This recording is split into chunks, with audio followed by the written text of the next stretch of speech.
Snow had begun to fall again, thin flakes drifting like ash against the fading horizon. Elias Hale rode with his shoulders hunched against the wind, the reins slack in his gloved hand as his mare pressed forward through the deepening drifts. The prairie stretched wide and silent, a sea of white broken only by black fences half buried and the distant line of pines. He had ridden this country many winters, but that evening carried a stillness unlike others, an emptiness that pressed against his chest like grief itself. It was then, at the edge of the timberline, that he saw her. A figure bound upright to a stake driven into the frozen earth.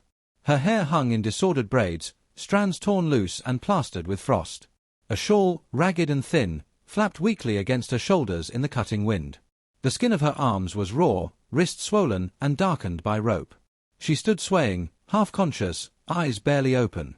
Between Elias and the woman, wolves moved in a slow, hungry circle. Their bodies slinked low to the ground, paws silent against the snow. Yellow eyes caught the first glimmer of moonlight, sharp as sparks. The nearest wolf raised its muzzle, teeth bared, and the sound of a low growl carried through the dusk.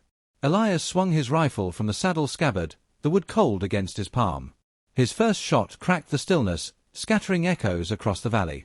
The lead wolf staggered back, snarling, then vanished into the trees. Another shot, then another, sharp reports ringing out in the frozen air until the pack broke apart, shadows dissolving into the dark timber. For a moment, only the ringing of his ears and the quickening of his heart remained. He dismounted slowly, boots crunching in the snow. The woman did not cry out when he approached, though her gaze, faint and dim, fixed on him with a depth of weariness he had seen only in the dying. His knife blade soared through the ropes, stiff with ice, and when the last cord snapped free, her body pitched forward against him. She was light, all bone and chill beneath torn cloth, her breath shallow. He caught her, steadying her against his chest. "You're safe now," he murmured, though he doubted she believed him. The horses stamped nervously in the cold. Elias lifted her carefully, settling her into the saddle before mounting behind her, his arms braced around her frail form to keep her upright. Her head rested against his coat, though he could feel the resistance in her body even as unconsciousness dragged her down. She had not thanked him. She had not trusted him. But she was alive, and he could not let her be left for carrion. The ride back to the hills was long.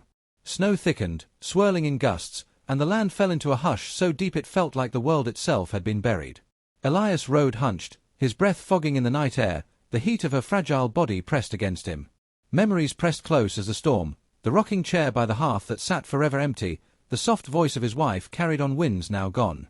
He had buried love in silence, but some part of him, stubborn and unyielding, could not bury the instinct to protect. When at last the lantern glow of his cabin broke the dark, Elias exhaled a breath he had not realized he was holding.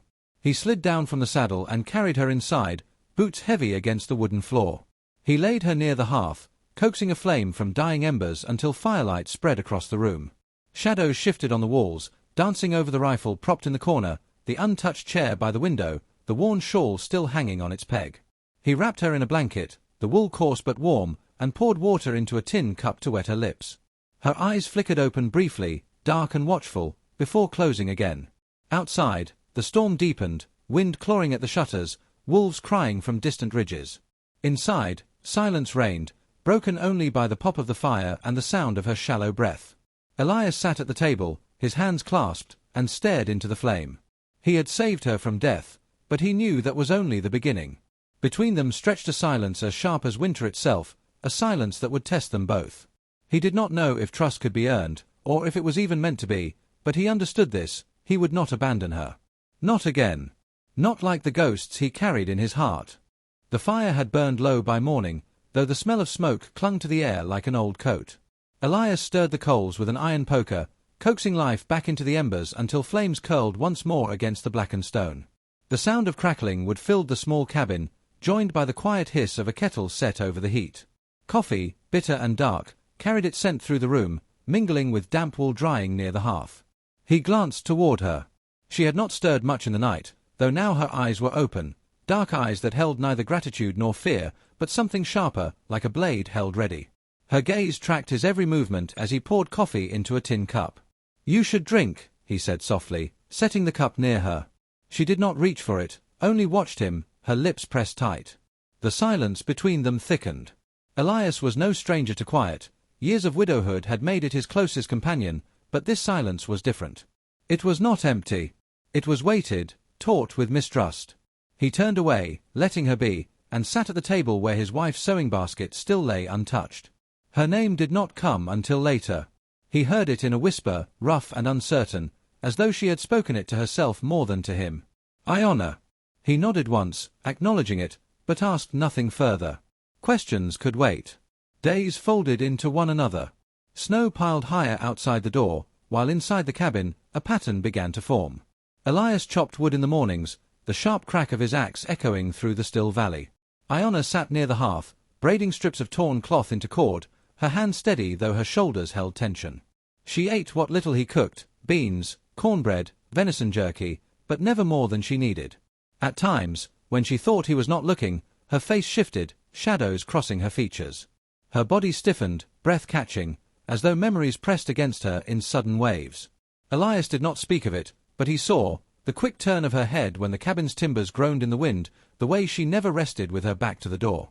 The scars on her wrists told a story he did not yet know, rope burns healed into hard ridges that spoke of captivity and escape. Elias himself bore ghosts. Each night, when the work was done and the fire settled into low embers, his eyes would wander to the rocking chair near the window. It had sat empty for years, his wife's shawl still draped across the back as if she might return and gather it around her shoulders. He could not move it, could not bring himself to strip that last remnant away. Sometimes he caught Aiyana's gaze lingering on it, her expression unreadable. They were both marked by absence, by betrayals that left no easy language between them. He felt it in the way she kept her distance even as she healed, and in the way he avoided pressing her for truths he feared she would never share. Yet something stirred, quiet and fragile, in the rhythm of those days. When he returned from splitting logs with his coat lined in frost, she would place the kettle near the fire without a word, so the water would be ready. When she stumbled while crossing the room, stiff from her wounds, he steadied her without thought, his hand beneath her arm. She did not thank him, but she did not pull away either. Once, as dusk settled and wolves howled far beyond the ridges, Elias found her standing near the door with his rifle in hand. Her posture was rigid, but her grip was sure. When their eyes met, she returned the weapon to its place without speaking, as if she only needed to know it was there. Neither of them named what they shared, but in the long silence, something unspoken passed between them. He saw in her the stubborn fire of one who refused to die. She saw in him the steadiness of a man who had already lost everything and yet still lit the fire each morning. Two lives bent by abandonment, breathing beneath the same roof. Not companions, not yet, but not strangers either. The storm came suddenly, rolling down from the mountains like a great beast loosed from its chains. By dusk, snow had begun to whip against the cabin shutters, rattling the boards with each violent gust. By nightfall, the wind howled through the valley so fiercely that Elias had to wedge a plank against the door just to keep it shut. The drifts rose higher, swallowing the steps, until the cabin stood sealed in a world of white. For days the storm raged, smothering all sound beyond the walls. Inside, the fire was their only companion. Flames leapt and sank, throwing restless shadows that danced across the rough-hewn walls, across the rifle resting in its corner, across the shawl that hung untouched by the hearth. Silence filled the spaces between, heavy as the snow pressing against the door. Elias worked to keep his hands busy. He mended tools long left in disrepair, a cracked handle smoothed and bound, an old horseshoe hammered back to shape, a tin hinge straightened over the fire. His scarred fingers moved with quiet patience, finding steadiness in wood and iron. Aiyana, across the room, gathered strands of torn cloth and sinew, braiding them into rope. Her hands moved with the same rhythm, steady and precise, each twist an act of endurance. Words between them were sparse, yet not absent. "Water," she would say, and he would fetch it from the kettle. "More wood," he would murmur, and she would rise stiffly to lay another log on the fire. Small exchanges, little more than necessities, but something human stirred in them. Their voices, though seldom heard, broke the weight of silence like faint lamps in a long night. Still, tension clung close. Once, as he sharpened a knife by firelight, Elias looked across at her and asked the question that had haunted him since the night he cut her free. "Who left you out there?" Her hands stilled on the rope, and for a long while she said nothing. When her voice came, it was low and taut. "Men." She did not name them, but the word carried a history of cruelty. Her eyes narrowed, reflecting the flames. "Why did you not leave me, as they did?" Elias's chest tightened. He could not meet her gaze at first, staring instead at the steel glint of the blade in his hand. The truth rose unbidden, plain and raw. Because I could not bear to see another life thrown away. Not after hers. His eyes flicked toward the empty rocking chair. The fire cracked, filling the silence that followed. Something shifted in her expression then. Not trust, not yet, but a softening, brief and fleeting, as though a wall she carried within her had eased by the smallest degree. She turned back to her rope, fingers resuming their work, and said no more. The storm roared on, night after night, but within those walls a different current ran. Their solitude intertwined, each movement, each silence, weaving into the other. The crack of kindling, the hiss of melting snow in the kettle, the quiet cadence of breathing in the dark, all became a language of their own. Though neither named it, both knew the storm was more than wind and snow. It was a crucible, pressing them together, testing the fragile bond that had begun in silence and necessity. And as the days dragged on, as the valley lay buried in white, they found themselves less like two strangers trapped by weather, and more like two souls enduring the same long night. The snow began to loosen its grip on the valley, shrinking back into the shadows of the pines. Dark earth showed in patches where the sun struck, and streams broke free of their icy lids, running fast and cold toward the low country. With the thaw came sound, crows calling from the ridge, the faint drip of water from the eaves, the groan of timber as the ground shifted awake. Yet the thaw also brought a different kind of stirring, one Elias felt deep in his bones. He saw them first one morning while cutting wood at the edge of the trees. Figures on horseback against the pale sky, just beyond the ridge. They did not ride openly through the valley but lingered, watching, their rifles catching the sun like small mirrors. Aiyana came to the doorway and froze when her eyes found them. Her jaw tightened, shoulders drawing sharp. She did not speak, but she did not need to. Elias understood at once. These were the men who had tied her to that stake and left her for the wolves. That night, the cabin seemed smaller, the air close and restless. Aiyana sat with her back to the wall, her braid falling over one shoulder, her hands clenched in her lap. Elias paced by the window, the weight of his rifle never far from his thoughts. He could feel her mistrust as plain as his own heartbeat. "You brought trouble to your door," she said quietly, her voice carrying both warning and sorrow. He stopped, turning toward her. "You think I should have left you there?" Her eyes flashed, then dropped to the fire. "I think it would have been simpler." "Maybe so," he answered, his voice rough. "But I couldn't." Silence settled again, heavier than before. He felt torn in two directions, between his instinct to shield her, to stand as a wall against whoever came, and the knowledge that harboring her might invite death to them both. In the days that followed, tension threaded through every motion. Elias chopped wood with more force than needed, the crack of the axe loud against the trees. Aiyana walked the perimeter with watchful eyes, carrying his rifle as though it belonged to her by right. At night she sat near the hearth, sharpening a blade with deliberate care. Pride and survival warred within her, and he knew she meant to face her pursuers alone if it came to it. One evening, after a day when the riders lingered close enough that the echo of their voices carried on the wind, Elias found her standing by the hearth. She was not armed, nor was she looking at the fire.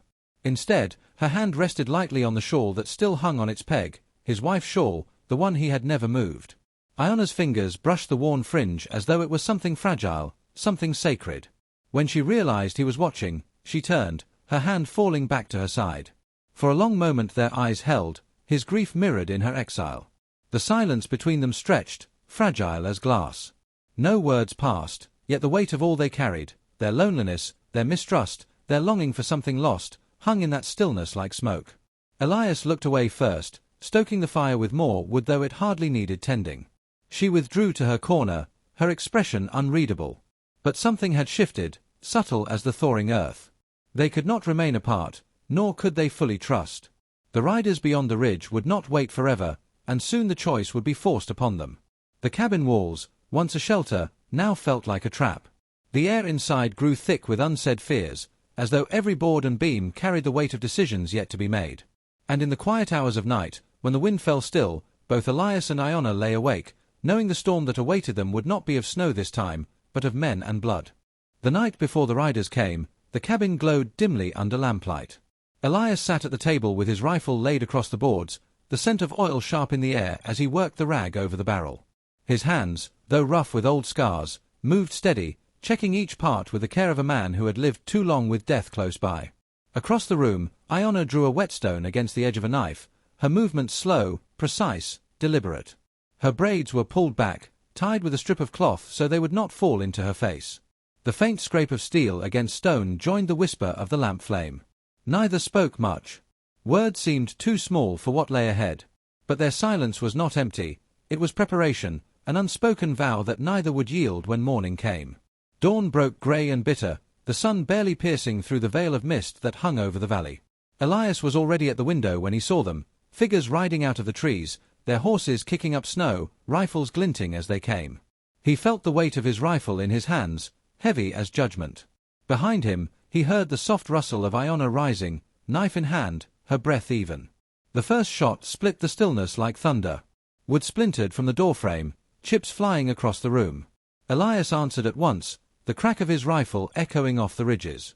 One of the riders reeled back, his horse screaming as it bolted. Then the air filled with the fury of gunfire, smoke and sound colliding until the valley itself seemed to tremble. Elias fought with the grim resolve of a man who had nothing left to lose.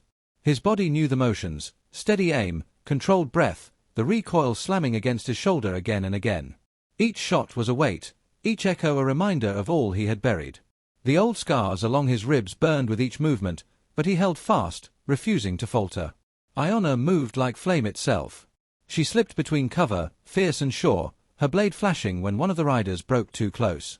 She struck not as prey, not as a woman left to die, but as a survivor reclaiming her place in the world.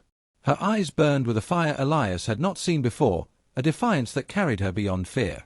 The fight raged in bursts, gunfire, shouts, the crash of bodies against snow. For every man that came, Elias and Aiyana stood against them, backs nearly touching as they fought in rhythm without ever needing to speak. When he reloaded, she covered him. When she faltered, he stepped forward, his rifle cracking the air like thunder. Then, as suddenly as it had begun, the storm broke. The last rider fled into the trees, leaving only the smell of smoke and blood in his wake. Silence rushed back into the valley, heavy and absolute. The snow, once white, lay trampled and stained. The cabin still stood, scarred by bullets but unbroken. Elias lowered his rifle slowly, his chest heaving. His ears rang with the echoes of gunfire, but his eyes went to her at once. Aiyana stood with her shoulders squared, her knife darkened, her breath visible in the cold air. She looked at him, and in her gaze there was no suspicion, no guarded wall, only recognition. She did not thank him. Words were too small for what had just been carved into the snow. Instead, she stepped toward him and set her hand against his arm, steady and certain. The gesture was simple, but it carried more weight than any vow. They stood there together, the silence between them no longer sharp with mistrust but forged in fire and blood. They were no longer strangers. Whatever had bound them apart had burned away in the storm they had faced side by side. The valley was quiet once more, save for the wind moving through the pines. Elias looked at her hand resting on his arm and felt, for the first time in years, that he was not alone. Spring came quietly, slipping into the valley like a secret. The snow that had buried the world for months softened, dripping from the eaves in slow, steady drops. Earth showed dark beneath the melting crust, and the river swelled with water rushing fast and wild, freed from its icy chains. The air carried the scent of thawed soil and wet pine, the promise of life returning. Inside the cabin, change moved just as quietly. Aiyana's strength had returned, the stiffness in her steps eased, though the wariness in her eyes never left. She moved with the poise of one who had survived too much to ever forget vigilance. Elias saw her gather her few belongings one evening, tying them in cloth with deliberate hands. She did not speak of leaving, but he understood. Her path could not remain bound to his, not here in a cabin haunted by ghosts. There was no bitterness in her decision. Only a quiet ache, an inevitability like the turning of seasons. Elias felt it deep in his chest as he watched her prepare, loss familiar, yet this time softened by something gentler than grief. The night before her departure, Elias rose from his chair and crossed to the trunk where old things lay folded. He opened it slowly, lifting from its depths a dress wrapped in linen, his wife's wedding dress, untouched for years. The fabric was yellowed with time, its lace fragile, yet it still carried the memory of vows whispered long ago. Aiyana, seated near the fire, looked up as he held it. He did not ask her to take it, nor did he explain. Instead, he laid it into the flames. The fire caught quickly, curling the cloth, devouring it until smoke rose into the rafters. He stood silent, watching the past turn to ash. Aiyana's gaze softened. She understood. This was not to bind her into a place she did not belong. It was to release what he had carried too long. Morning came clear, the sky pale and endless.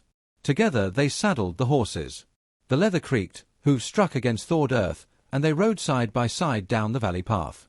The river ran beside them, loud with meltwater, and the wind tugged at their coats as if to remind them of the world waiting beyond.